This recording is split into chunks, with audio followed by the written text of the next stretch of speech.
I'm Dr. Melissa Crago, and I'm going to be doing our member presentation today. I have a couple of handouts for you guys. You're welcome to take them. If you like them, you can keep them. If you don't like them, you can give them back.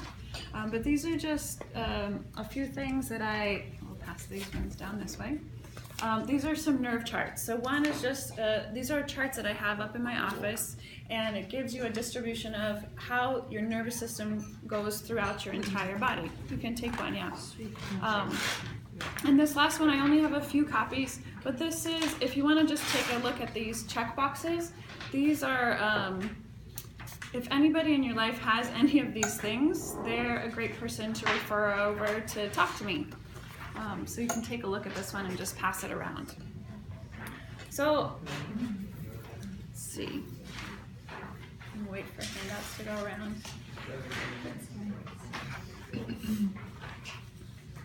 I want to start with just a general introduction to chiropractic. I want to talk about how chiropractic views the body and how we view health. And then I want to get into how that applies to how chiropractic can help athletic performance and recovery. So one of my sports teachers in school said athletic performance equals training plus recovery. And I think our fitness experts in the room would probably agree with that. So in chiropractic, I generally start my conversations about chiropractic at the beginning of our own neurological development. So before we were a whole person, we were two half cells, an egg and a sperm, and when they unite, the first thing to form is actually your brain and your nervous system. And from that, everything else is controlled and developed and connected as a result off the nervous system. So all of our muscles, all of our internal organs, all of our functions are directed by the control of our nervous system. And our nervous system, our brain and our spinal column houses our central nervous system, which is our brain and our spinal cord. And so the spine is the thing that I work with the most because it is what is surrounding that very important organ, the nervous system, or the spinal cord. And from off of that, you can look here at this chart, and you take a peek, and you can see that off of each level, it gives a description of what those nerves go to. Now imagine, or if you can remember, Christopher Reeves. Everybody remember Superman? Maybe we'll age some of the people in the room if they don't.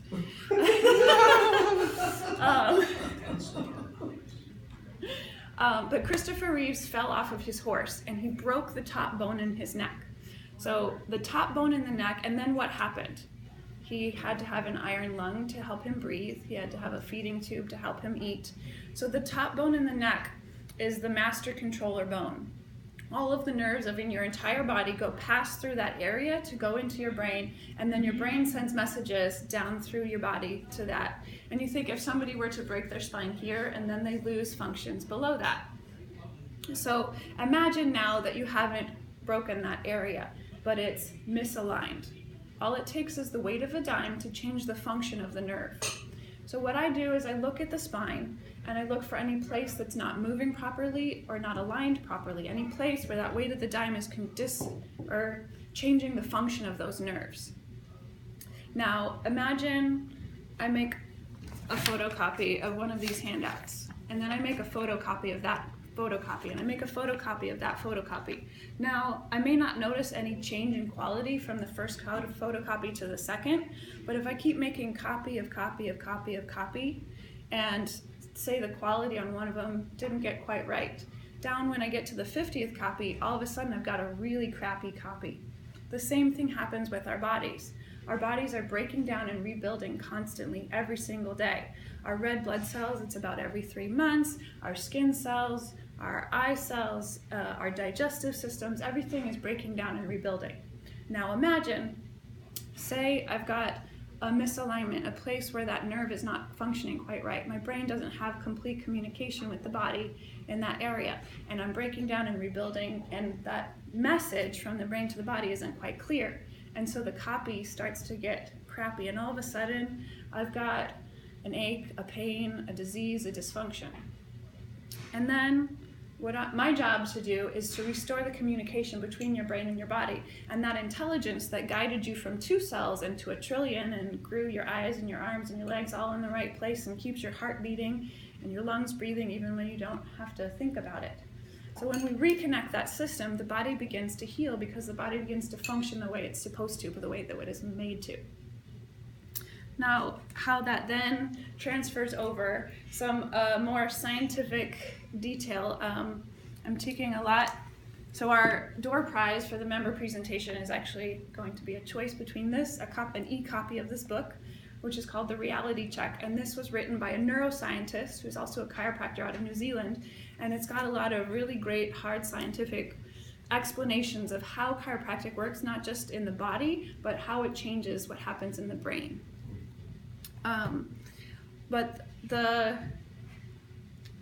There's a research study that came out of the Journal of Chiropractic Research and Clinical Investigation in 1991 that says chiropractic gives a 30% improvement in athletic ability and performance. And I'm going to sort of maybe illuminate about how that happens. So imagine that I have a ball and I throw it to Hannah and she catches it. How does she know how to control her arms and legs? It's her nervous system that's controlling them. Or if some people may be able to relate to a drunk test. So what does the police officer have you do? You close your eyes and you try to touch your nose with your finger without seeing it. How do you know where your nose is if you're not looking? It's a mechanism called joint position sense. Have you been through one of those? Never. I don't know what you're talking about. Anyway, so joint position sense. So imagine I've been told to put my arm like this.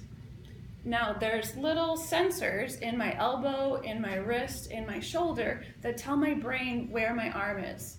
Now, one of the tests that they do, one of the studies they did, was they tested how easily it was for people to match. So if they did this, how close could they get to the same position?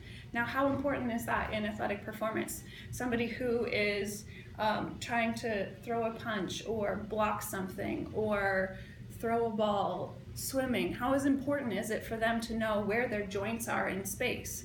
I'm a ballet dancer and I'm supposed to do precise movements that look very beautiful on stage. Our ability to know where our bodies are in space.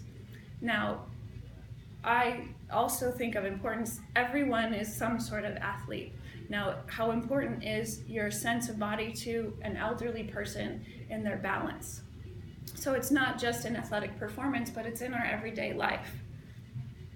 So when you get adjustments and when your nervous system is clear, when your brain has a clear communication to your body, there are studies to show that when you're in alignment, when you've been adjusted, your joint position sense improves. So your ability to know where your body is in space without using your eyes improves, which improves your athletic ability, it improves your performance, it improves your balance. The next piece that I want to talk about is just range of motion. So range of motion is just we have certain degrees of motion that our bodies are supposed to be able to move. So for example, a swimmer, how important is it for them to be able to turn their head to breathe out of the water? Does that improve their time when they're swimming? I'm going to reference fighting for Kawasi. How important is range of motion in the production of power in a punch or a kick? How important is it to you, your range of motion in your neck when you're looking behind you to reverse your car? So the things that apply in athletic performance also apply in our everyday life. So I see this every day in my office. People improve their range of motion. So sometimes there's just physically places that are stuck in your body. The other piece is there was a study talking about the core. So our core is very important for all of our functions and also for the safety of our body. So as Sean was saying, lots of people suffer from low back pain. And lots of people come into my office and they've got lots of different complaints and they just don't know how they happened. They say, I just woke up with this one day, or it just started to come on. I'm sure you guys see that in your practices as well. But the core is very important, and sometimes what happens, there was a study where they took 90 healthy, young, completely asymptomatic males, and they tested the function of their core, of their abs, to see if they were turning on in response to normal motion. And in 17 of the 90 healthy young males that were completely asymptomatic, meaning they had no pain, their abs were not functioning the way that they're supposed to, meaning that when they were doing any kind of motion, their abs weren't turning on or protecting their back. Now, how important, and the other piece of abs is your abs actually help you to have more power. There was another study where they saw that if you're using your core before they did a grip strength. So how can you produce, when you're doing a deadlift or a squat or throwing a punch, if you're activating your core, you actually have more power in your limbs. So what happens to a person if their core isn't turning on the way that it's supposed to, or if it's not turning on at all? How much more at risk are they for injury, and how much power have they lost in their performance?